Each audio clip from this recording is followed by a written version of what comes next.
I'm Kat Canada, and I sat down with OneBC's leader, Dallas Brodie, to talk about OneBC's recently released documentary on what I will call the reconciliation industry complex is making an absolute killing on an absolute lack of evidence and outright lies.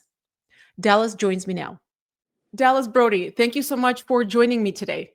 Thank you, Kat, for having me. Very exciting to be here. I really appreciate your time. I'll try not to take up too much of it. I know you're a busy woman doing all kinds of things there in the BC legislature, including putting out this amazing documentary called Making a Killing. So I wanted to basically ask you, what were the events that led up to you making this documentary? And I guess maybe include what led up to you being the leader of OneBC. Well, as you know, I was expelled from the Conservative Party of BC back in March due to an ex post that I made. It was the first ex post I had made in my life, and it was about a situation at the Law Society where a lawyer was requiring the mandatory Indigenous materials to be. He was saying they had to be corrected because they were talking about this story that there are 215 dead children buried in a mass grave at the Kamloops Indian Residential School. And probably most of your listeners already know about that, so I won't go on and on about it.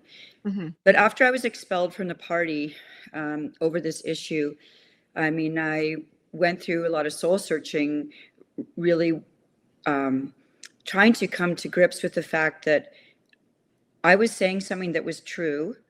I was supporting a lawyer who is saying something that was true, and a lawyer who is demanding truth in mandatory course materials at the Law Society of British Columbia, which is a place where there should be absolute truth, not subjective truth. It needs to be truth, because if we don't have it there, my view is we are truly doomed. This province is going downhill if we don't have true materials there. I realized that questioning this issue about the graves at Kamloops has become almost a point of religion for some people, and it was blasphemy. So as I was recovering from the blow of being expelled from a party that basically I had been one of the founding people for this party. I was their very first candidate they had ever run in a by-election. And the thought that I was being expelled from a party that I had helped build from the ground up was just a shock to me. But there I was. And I started talking to the people who had come around me to help me go through this process. And I said, you know, this story needs to be looked at more carefully. And one conversation led to another, and I said, why don't we do a documentary? Truthfully, this should have been done by journalists, by the Fifth Estate, by W5, and the very well-funded investigative documentary shows we have in Canada, but no one wants to touch any of this for the very reasons that I was thrown out of the caucus. It's simply a no-go zone. And also, in the context of me being expelled from the party, a lot of people reached out to me with different stories and things that were going on around the province. I became the recipient of, like, Indigenous people, non-Indigenous. Became the letters and mails were flooding into me. Wow. And suddenly I was thinking, you guys, we have all the pieces here to start going around the province and gathering up stories about what's really going on.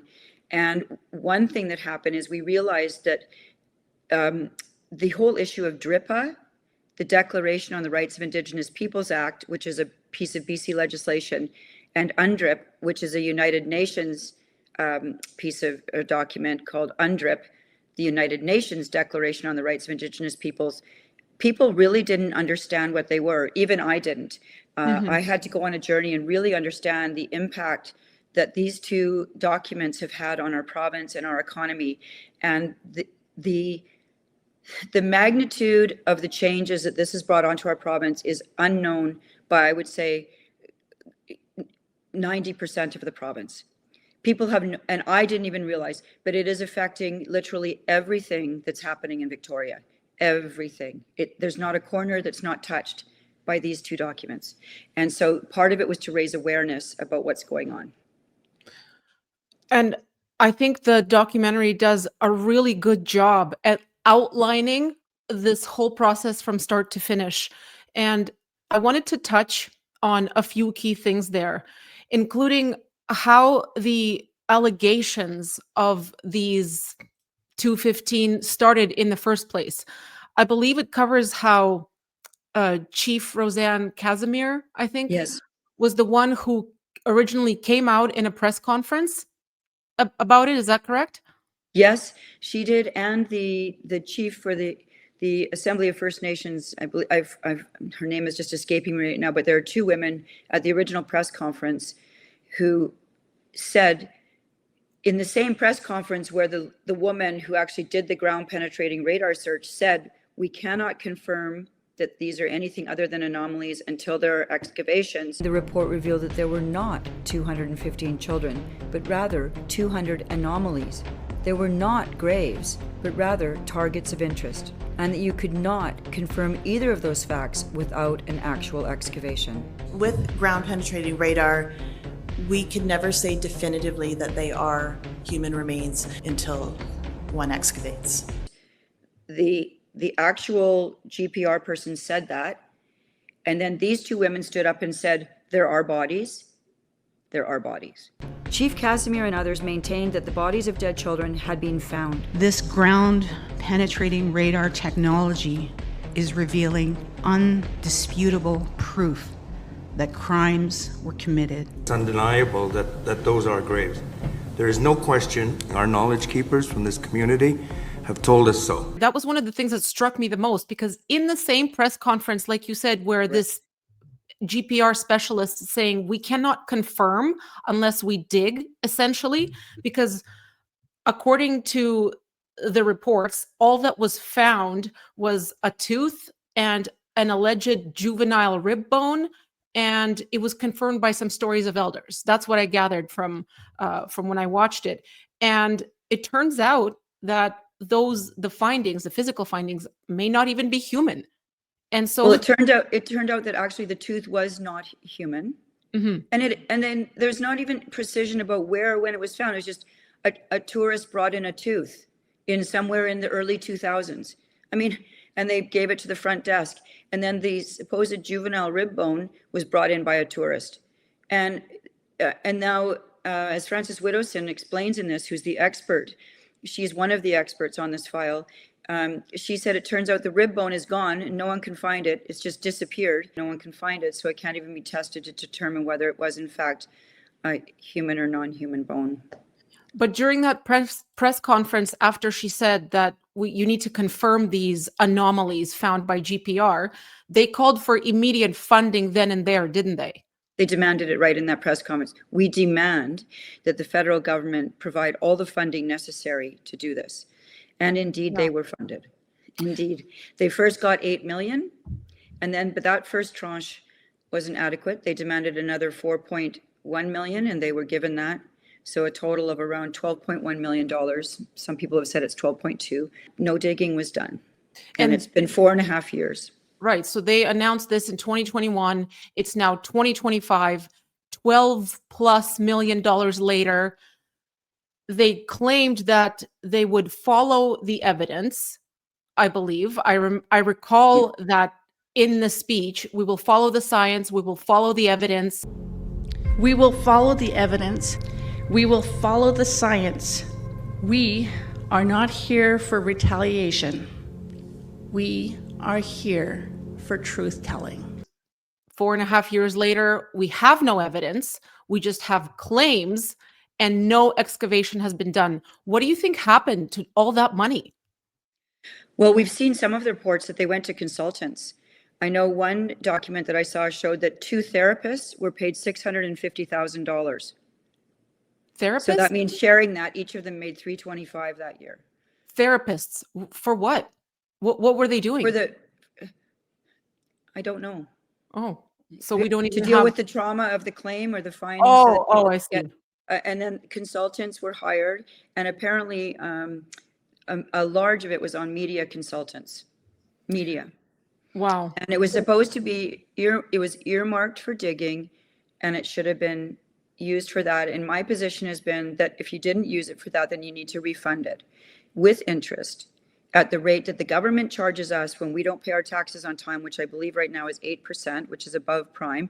You should have to refund the money with interest to the government and apologize that you didn't use it properly. And I also think that the chief of that band should step down and apologize to Canada for doing this. It's very difficult to argue with that common sense statement there. There was some GPR done in Manitoba, and they found something, didn't they? But it wasn't bodies, was it?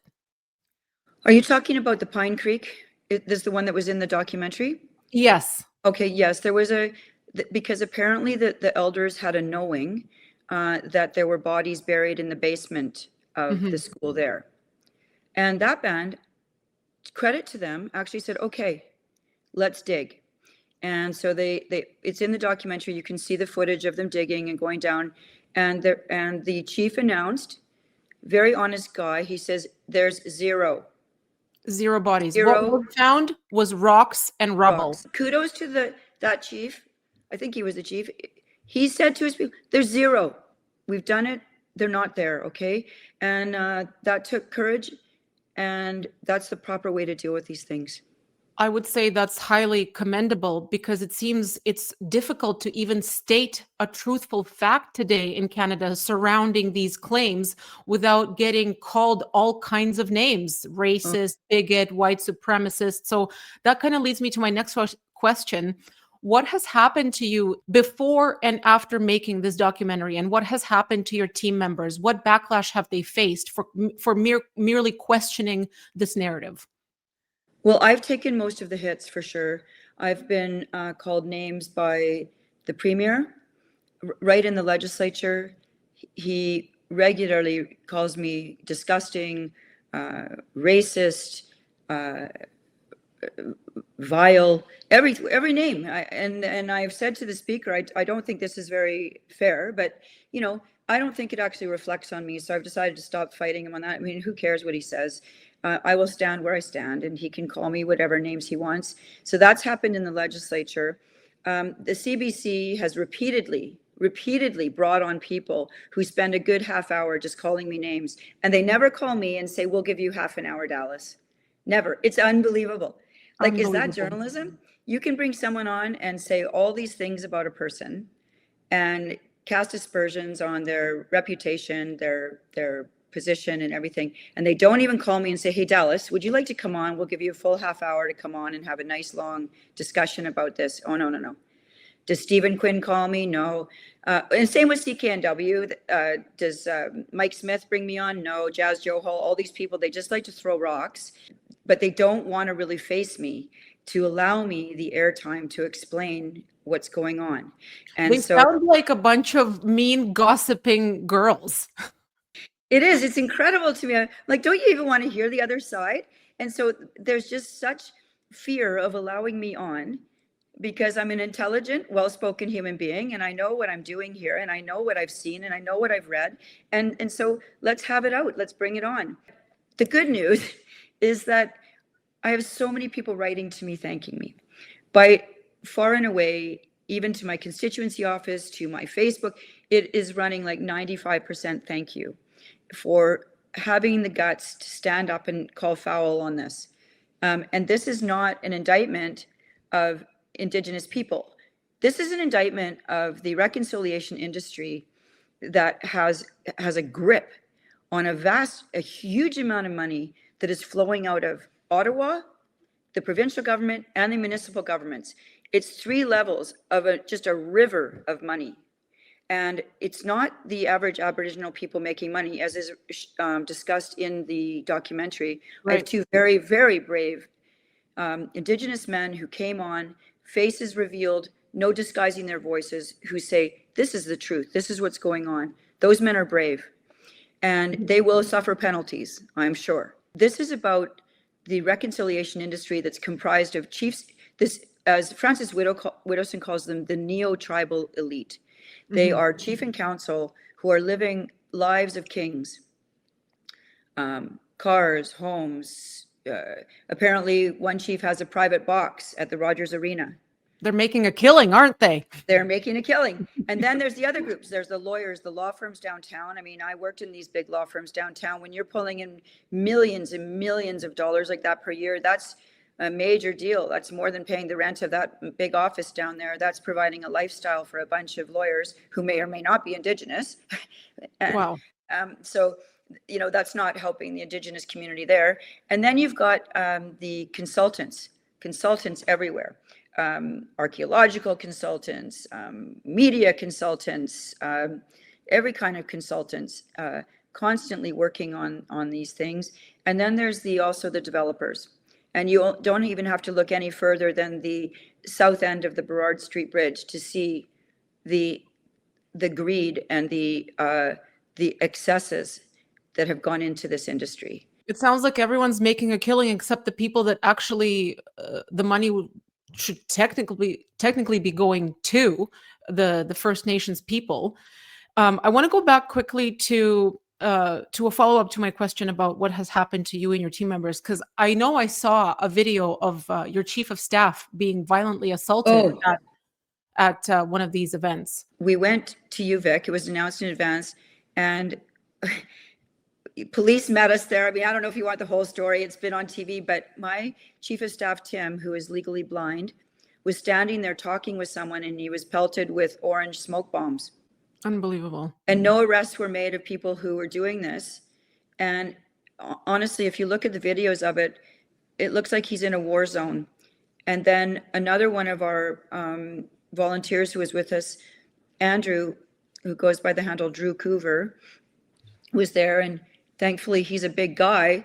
An Indigenous activist came running at him and smashed his camera and shoved him. And because Drew is a big guy, he was able, and he's played football, he knew how to block. But anybody else would have been pushed over by this huge guy who came running at him, bellowing like some kind of like making these crazy noises. Mm-hmm. And then the police didn't arrest him. That doesn't surprise me. That doesn't surprise me. All this violence just for people asking questions and searching for the truth. And am I correct in recalling that David Eby, the premier of our province here in BC, condoned this violence against OneBC members? Yes. He basically said, you went there, you went there and you got what you were looking for. My question is for the Premier. Will he at least condemn this disgusting political violence and demand that UVic's president, Rabina Thomas, resign in disgrace? Mr. Premier. Mr. Speaker, I suspect the member got exactly what she wanted at the university. Unbelievable. I mean, imagine if I said that. Exactly. Imagine. Exactly. And I even wonder how he can bring himself to say something like that, basically condoning political violence against his critics. Because I think that's actually David Eby's history. If you look back, he was the instigator behind all the land back movement and DULF and all of this drug work and how to sue the police and causing, he's been involved in these things. He believes in this type of behavior.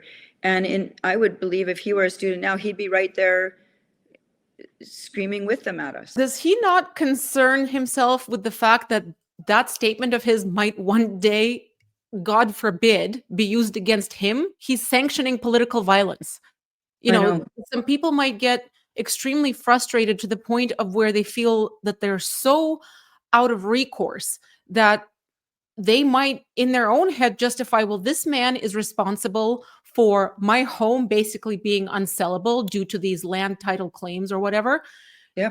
How is he not afraid of something? Like I said, God forbid, I'm not condoning any of it. 100% denounce any political violence. Is he not afraid that might happen to him by the disenfranchised homeowners in BC? I'm so against this whole political violence thing. And I really believe that's why we have a legislature, parliament. We are supposed to settle things through rigorous debate and full factual discussion in that building. And what's happening there now is they've got a tactic now. They've obviously developed a strategy in the legislature they've huddled in their rooms and they're like, oh, okay, every time either Tara Armstrong or Dallas Brodie stands up, don't answer the question, just pivot and say, they do this big sigh. Here are these people again. And it's John Rustad's fault that they're in the legislature. We should never have allowed these people into the legislature. And this is their tactic now, just to put us down. And then they say they're racist, horrible, dialogue has no place in this building. And it's just, it makes me laugh now when they do it, because I expect it every time. I'm like, here we go again. Like, I know what their answer is going to be every time. So it's a joke now, and they just repeat it because they can't actually deal with the issue that I'm raising. And they are captured by the reconciliation industry. They have no ability to function on this file. They cannot admit one chink in the armor. They can't admit one mistake's been made. They can't acknowledge even a piece of it, or the whole thing will fall apart for them, and they will be attacked by the chiefs, who are basically running the NDP. And that has trickled down to universities now, because I've seen all the videos at these events where unhinged students are yelling, screaming, being physically violent, and some of the lesser violent ones are saying things like, why do you need evidence? Why are you so obsessed with evidence, basically?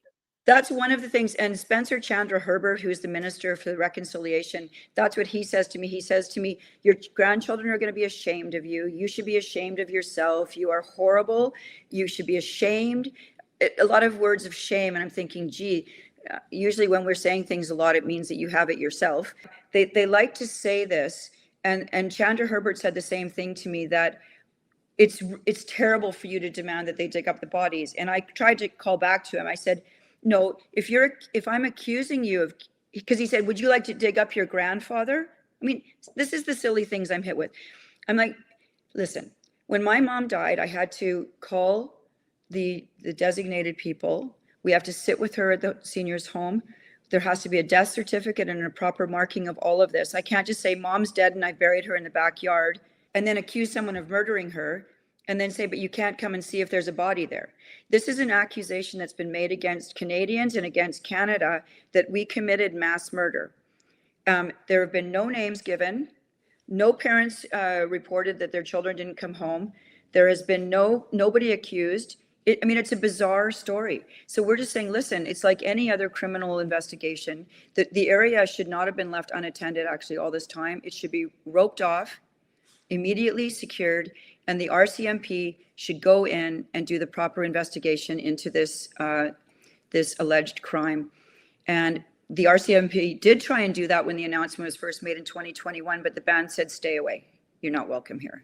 It was just shocking to me to see such relentless denial and just not wanting to even hear anything that someone like yourself or people who are questioning all of this had to say. Like, where's the evidence? We would like to see some. Now, apparently, calling for evidence is racist. Correct. Leah Gazan was calling for criminalization of the denialism. Yeah, they want me to be imprisoned, for sure. And this is another thing that's in the documentary as well. They want you to be imprisoned. And I find it disgraceful that they're making comparisons to the Holocaust. I mean, this is what they're saying. Okay, that's a whole other part. But what I do want to say is there is good news that's come from both of these events, even though the screamers were all surrounding us. On the fringe of these groups are young people listening and watching and sneaking around I see them, they come around and they're almost afraid to listen for fear their friends might see them there, but they want to hear. And they're listening and they're saying, wait a second. Like, kids aren't stupid. They followed me a little bit as the police were following me out, because when I was being escorted off the campus, Drea Humphreys from Rebel News was interviewing me, and several people were following along, trying to listen to what I was saying. They're inquiring, they want to know. We are going to write a letter to the University of Victoria, first of all, saying that her allowing this to happen was outrageous. But second of all, we think that she should allow a forum and a proper debate on that campus in a controlled setting so that we can now talk about it. And that is the only way to resolve this, not these gangs of people throwing things and screaming. And I don't know if you saw the woman who was howling.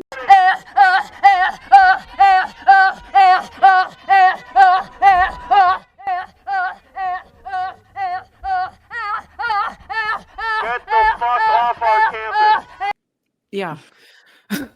That sounds like a really productive short-term plan. And that brings me to my next question about more longer-term things. OneBC is gaining momentum. I see successes. I see wins like this documentary. People are starting to listen. People are starting to question. What's your plans? What are your hopes for OneBC? I hope OneBC will form government one day. It may not be in the next election, but maybe the next one, or form official opposition, or I always think big. I think we could form government.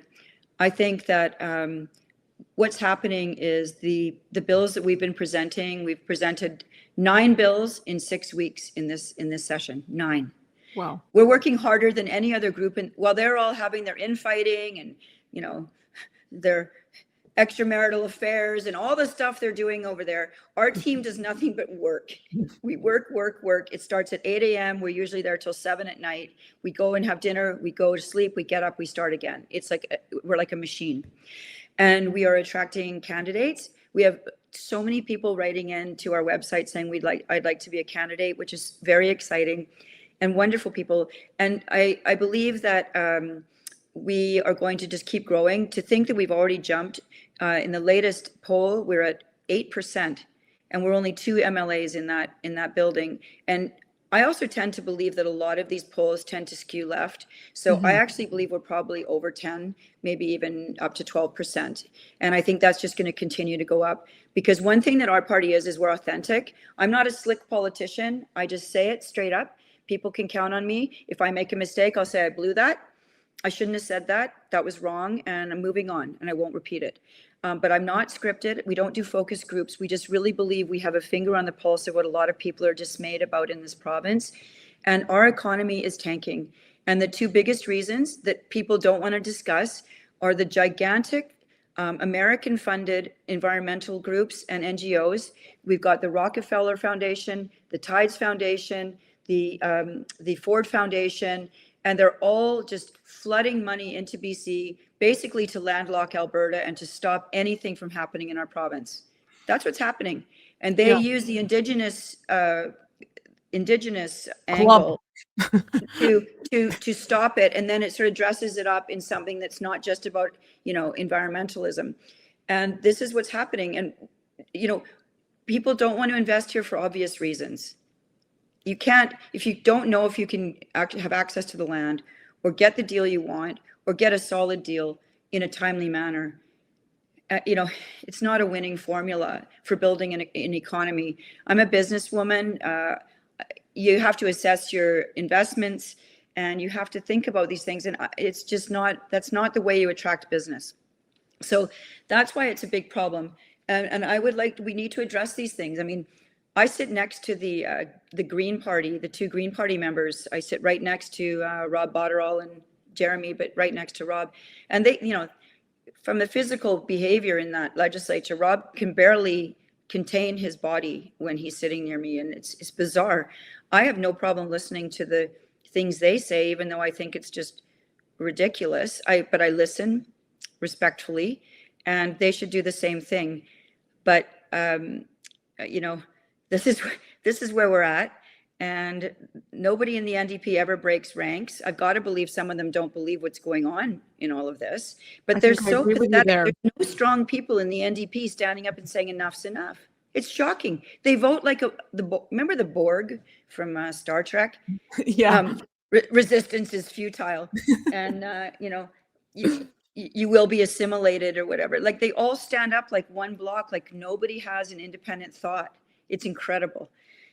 And then, so I have big hopes for OneBC, and at a minimum, we will continue to lob truth bombs into that legislature on a regular basis. God bless you for doing that, Dallas. It's so inspiring to see the work that you're doing with OneBC. It's inspiring to see people joining the movement, supporting you, sharing your information, sharing your posts on X. I myself do that a lot in the hopes of waking some people up to this, because this has been a blight on BC, this whole claim of these alleged murders that have that are not backed by evidence. And I hope that your efforts are highly rewarded in the future, because BC needs OneBC. Yes, and you know what? The Indigenous people need OneBC. Yeah. The chiefs are doing fine, but the rest of them, do you know what happens if they complain about something, about accountability on the reserves? You People should listen watch to the documentary for that. They should watch the documentary for what happens. It is a terrible life we've consigned these people to. We have developed communist ethno-states in our province, 200 plus of these bands, and only certain people are doing well, and that breaks my heart. And we have a lot of people in this province, not just Indigenous people, who are really suffering, who also have intergenerational trauma. I know people here who suffered through Mao's Cultural Revolution. You think they don't have trauma? I know people who came are from a communist country. I know, I know what it's like to live in a heavy top-down situation where you have no rights and no say. And I hope to do everything I can that that doesn't happen here in BC or in Canada in general. Yes, well, thank you for your work too, Kat. And let's just keep working. And I want to tell everybody. Oh, I want to tell you the latest thing that happened. A National Post reporter actually went on X today and criticized my name. What? Said that my name sounds like one. It's in. I forget the reporter's name. Is like Rahim Mohinder. Rahim Mohinder criticized your name? Yeah. He said she sounds like a mean girl from a sorority in a mean girl movie. I'm like, wow. Is that what passes for journalism these days? I think she sounds. I mean, he was quickly called out on that. But listen to this. My name is Scottish. Dallas is a city in Scotland. Brodie is a clan. And, you know, when I was a little kid, my mom said the 3 rules: never make personal comments, never make fun of a person's food, and never make fun of their name. Because the hurt that causes is goes to their parents, because they love their parents, and their mom made their lunch and their mom gave them their name. And personal comments are always off. So think of that, hey? That's the level they've stooped to with me. And they get away with it. Yeah. So, yeah. And well, I think your name is wonderful. I love the name Dallas Brodie and all the work that Dallas Brodie is doing. And I just wanted to say a huge thank you for taking the time to sit down with me and have this conversation. I think what we're talking about is very important. And I once again commend you and OneBC for the work that you're doing. Dallas, thank you so much for joining me. Thank you, Kat. Let's chat again. Okay, anytime. Thank you so much for watching this video. Please help boost it in the algorithm by smashing the like button, subscribing, and leaving a comment. If you aren't already following me on X, please go follow me there. And if you'd like to support further, consider subscribing. It's only like $2 a month. You'll get bonus interactions in comments and DMs from me, as well as mediocre bonus personal content and early releases of the videos I put out. Thanks so much.